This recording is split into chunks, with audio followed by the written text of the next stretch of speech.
नमस्कार बंधुरा आजके रान्नाघरे और एक नतून रेसिपिते आपनादेर स्वागत जानाई। आज के आमी चिंगड़ी माछ दिये कचु पाता बाटा करे देखाबो। तार जोन्नो एखाने आमी कचु पाता परिष्कार करे धुए छोटो छोटो करे केटे निয়েছি।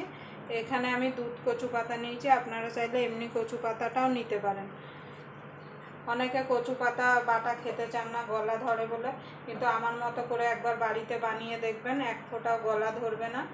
ताहले चलुन कचु पातागुलो सिद्ध करे नेওয়া যাক।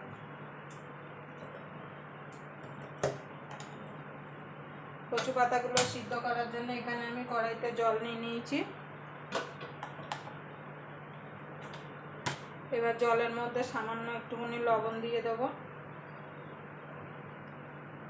आपनारा प्रथम थेके शेष पर्यन्त भिडियोटा देखबेन और এই कचु पाता बाटार रेसिपिटा यदि आपनादेर भालो लागे ताहले अवश्यई एटा लाइक करबेन, कमेंट करबेन।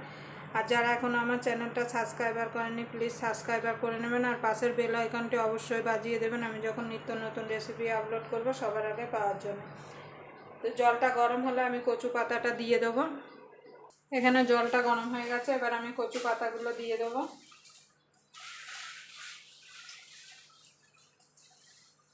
এবার কচু পাতাগুলো সিদ্ধ করে নেব।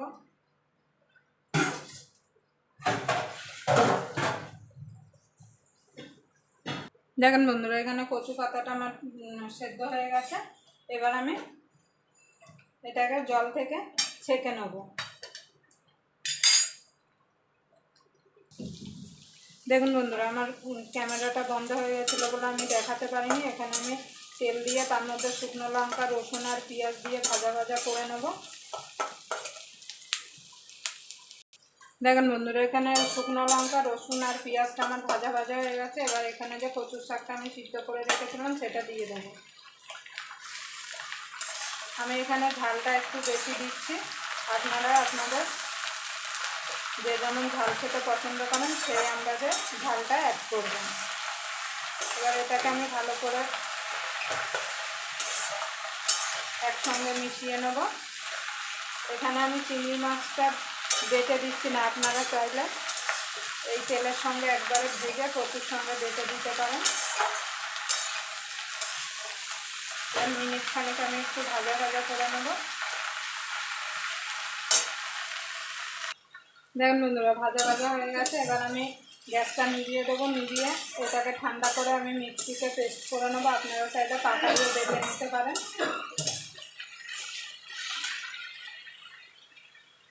দেখুন বন্ধুরা কচুটা ঠান্ডা হয়ে গেছে, এবার আমি মিক্সিতে নিয়ে নিয়েছি। এবার আমি এটাকে পেস্ট করে নেবো। এটা কিন্তু জল ছাড়া পেস্ট করতে হবে। দেখুন বন্ধুরা কচুটা আমার পেস্ট করা হয়ে গেছে। এবার আমি এদিকে কড়াইতে তেল বসিয়ে দিয়েছি। এখানে চিংড়ি মাছগুলো আমি ভেজে নেব।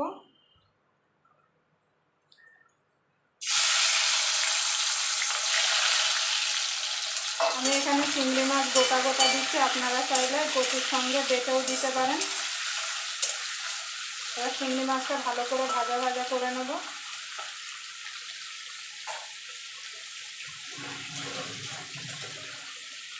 খুব বেশি ভাজবো না চিংড়ি মাছ, খুব বেশি ভাজলে চিংড়ি মাছগুলো শক্ত শক্ত হয়ে যাবে।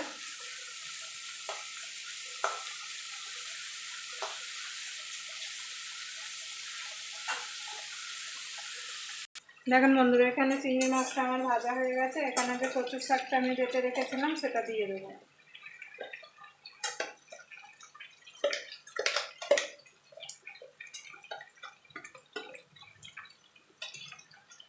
দিয়ে এবার চিংড়ি মাছের সঙ্গে ভালো করে মিশিয়ে নেব।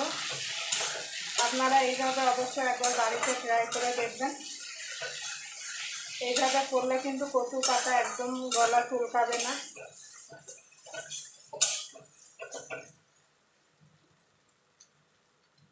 স্বাদ মতো লবণ দিয়ে দেবো, কেন আমি কচুর শাক সিদ্ধ করার সময় নুন দিয়েছিলাম। সামান্য একটুখানি হলুদ গুঁড়ো দিয়ে দেবো। দিয়ে ভালো করে নাড়াচাড়া করে নেব।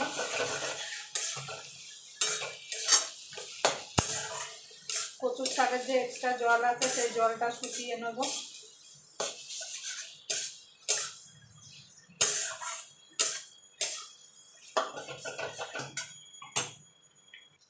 দেখেন বন্ধুরা আমার কচুর শাকটা রেডি হয়ে গেছে। এবার আমি নামিয়ে দেবো।